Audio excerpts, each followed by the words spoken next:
নদীর ওপরে পাকা সেতু নেই, ফলে চরম দুর্ভোগ পোহাতে হচ্ছে কোচবিহার জেলার মেখলিগঞ্জ ব্লকের উছলপুকুরি গ্রাম পঞ্চায়েতের কাউয়ারটারির বাসিন্দাদের। লোকসভা ভোটের মুখে জলঢাকা নদীর ওপরে পাকা সেতু নির্মাণের দাবিতে সরব হয়েছেন তারা।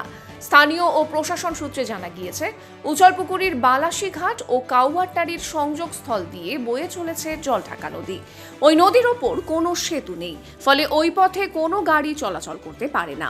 নদীর ওপর নির্মিত বাঁশের অস্থায়ী সাঁকো কিংবা নৌকায় সারা বছরের যাতায়াতের ভরসা। লোকসভা ভোটের মুখে ওই নদীর ওপরে পাকা সেতু তৈরির দাবি তুলেছেন স্থানীয়রা। এলাকাটি জলপাইগুড়ি লোকসভা কেন্দ্রের অধীনে। জলপাইগুড়ি সাংসদ ডক্টর জয়ন্ত রায়ের কাছে সেতু নির্মাণের জন্য বাসিন্দারা আর্জিও জানিয়েছেন।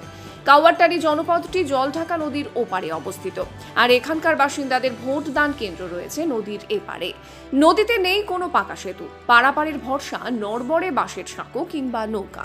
স্থানীয় বাসিন্দারা জানিয়েছেন, কখনো আলপথ, কখনো মোরাম বিছানো রাস্তা, কখনো বালুচর কাশবন, আবার কখনো বাঁশের সাঁকো জল কাদা ভেঙে দুবার নৌকা বদল করে তবেই নদীর এপার থেকে ওপারে যাওয়া সম্ভব।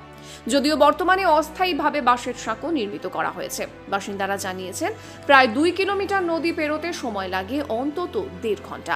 এভাবেই রোজ যাতায়াত করতে হয় স্থানীয়দের। তাদের কথায়, নদীতে পাকা সেতু না থাকায় অনেক ঝক্কি পোহাতে হয়। তাছাড়া অনেক সময়ও অপচয় হয়। সেতু না হওয়ার যন্ত্রণা নিয়ে প্রতিবার ভোট দিতে হয়, তবুও সমস্যার সুরাহা হয় না বলে বড় খারাপ লাগে।